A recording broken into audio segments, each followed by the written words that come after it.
Okuva Paapa alonze abadde Omusumba w'essaza ly'e Nebbi Raphael P'mony wokoraki okubeera Ssaabasumba w'essaza ekkulu ery'e Gulu. Ono yazze mu bigere bya John Baptist Odama abadde Ssaabasumba w'essaza eryo. Ebitonotono ebimukwatako. Yazaalibwa January 1961. Yasomerako ku St. Joseph College, Ombaci.Alina Diguli mu philosophy okuva mu Pontifical Urban University Italy. Alina Diguli ya Masters mu philosophy okuva ku Catholic University of Eastern Africa Kenya.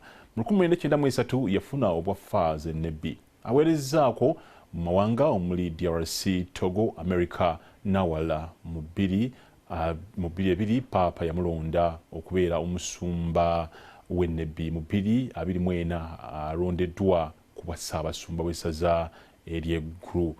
Ayogera Ennimi, Omuli, Olungereza, Olufaransa, Oluyitale, Oluswayiri, Olucholi n'Olugwara.